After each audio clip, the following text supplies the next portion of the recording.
So, can you write that off? The course you bought last month? The photo shoot you just booked for your brand? What about that new iPhone you swear is for content creation? Let's talk about it because write it off has become such a buzzword, but most people still aren't clear on what that really means. In today's video, I'm breaking down the business deductions nobody talks about and how you can know for real, if that expense is actually working for you at tax time. All right, so first things first, what even is a deduction? The IRS says your business expenses must be ordinary and necessary. What does that mean? If it's something typical for someone in your line of work and it supports your business operations in a real way, then that expense could count as a deduction. But let me just say this clearly, just because you want something doesn't make it deductible, right? Just because you want to buy that thing for your business doesn't mean it's deductible. And there has to be a business reason, right? And what I mean by that is, ooh, let me buy that dress because I want to be dressed in this beautiful dress on my IG stories. And yes, you have a business, and yes, you use IG for your business, but just because you want that dress doesn't make it deductible. And we're going to talk more about that specific example a little bit later. Okay. So there has to be a pure business reason for that expense. And with that said, a lot of things do count and you might be surprised. So let's talk about some common deductions that people miss. We're going to run through a few of the most overlooked write offs and the ones that I wish more women knew that they could claim. So, first off, right, or branding photo shoots, I should say. Yeah, so if you're using images from your brand photo shoot to market your business, then that's going to be a deduction. And the second expense, coaching programs, courses, things like that. So if you're paying for courses to help you improve your skills, your systems, or your results, then that's a business use and that counts. Keep that in mind. The third expense are monthly software. So think of things such as Canva or Zoom or Google Drive or even email marketing tools such as Kit, right? You're spending money on these things to help you automate your business, streamline your business. All of those things are deductible because you're using it for business. Keep that in mind. The next expense is business meals and meetings.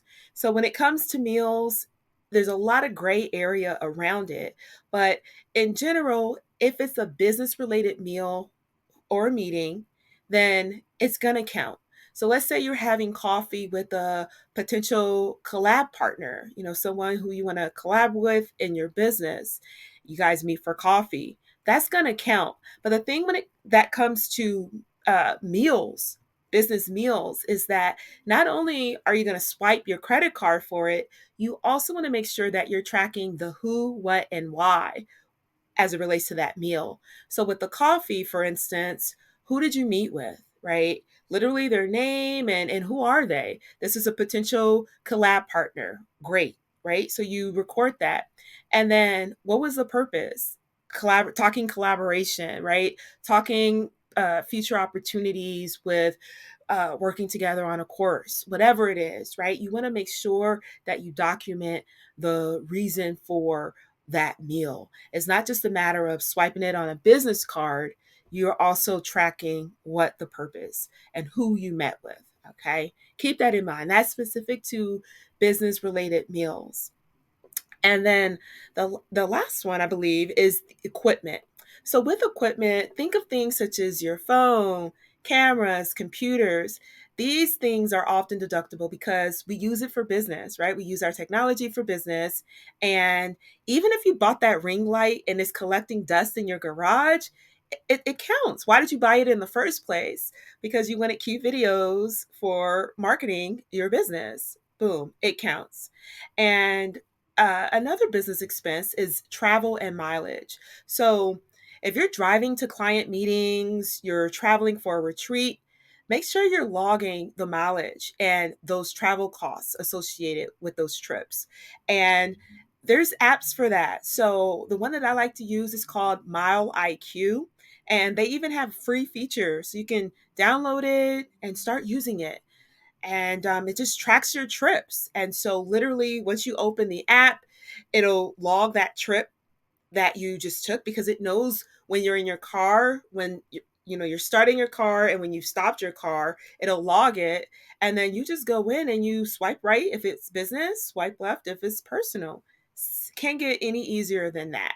And when it comes to travel and mileage, this is one of the small business deductions that people often are confused about how to take the deduction. And so I actually have a free checklist. So it's in the description box below.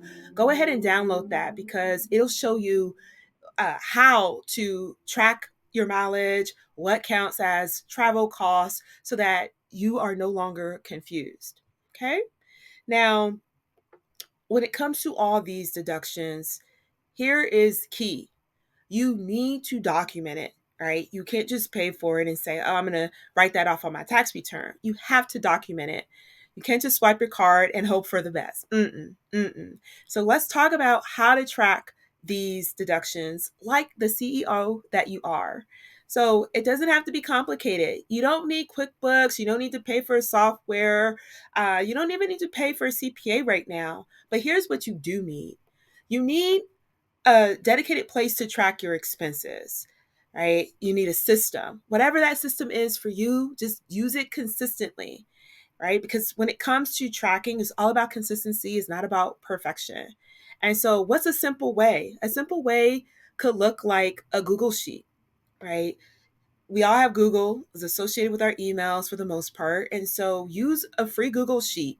And on that Google Sheet, you're literally just tracking, okay, what date did you buy this expense? What was it?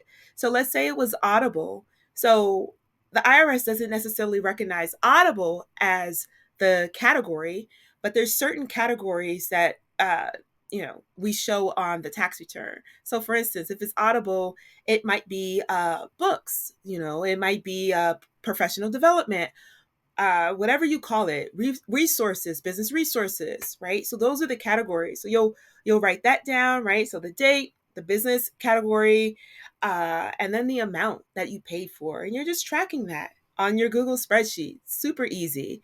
And another thing that you can use is a digital folder. So oftentimes we receive receipts in our emails, right? You're like, would you like that receipt printed or emailed to you? Generally, choose for it to be emailed, and you can create a folder in your inbox, call it receipts, and move those receipts to that folder and keep it organized. You can use Dropbox. Like, there's so many ways that you can save and organize your receipts in the cloud, right? Online, right? And when you do this, you don't have to do it every time you make a purchase, but I would say at least on a weekly basis. Have a money date with yourself. You're sitting down, let's say it's a Friday morning, you have your coffee with you open up that spreadsheet, you open up your bank account information online, and you look back at the last week and you're jotting down, okay, this transaction, the date, the business category, and the amount, and you jot it down, and you have it, and you keep track of that. And again, so simple, right? We're not talking uh $50 a month, $200 a month for QuickBooks. We're not talking $500 a month for a CPA or bookkeeper. No, simple, easy, free, especially if you're new in business. We don't have to make it uh we don't have to make it really, really hard or complicated. It can be so, so simple. All right. And you want to think of this as building your paper trail. You're building a paper trail. So when tax time rolls around, you're not stressed, you're not scrambling, you're prepared. We just want you to be prepared, right? That's going to give you that peace of mind that you're seeking. Now, with that said, if this video has cleared some things up for you, go ahead and give it a thumbs up. And I want you to drop the notepad emoji in the comments if you've ever stared at a receipt like, does this even count? And if you want to stop second guessing and get the full clarity on what actually counts as a write off, then you want to join me in my live workshop, Make It Count, which is happening June 26th. During my workshop, we're breaking down all of this together. All right. So I'll walk you through it. You're not alone. You can feel smart, calm, confident about your money. The link is below for more information. Go ahead, save your seat, and I'll see you in the room. Until next time, peace.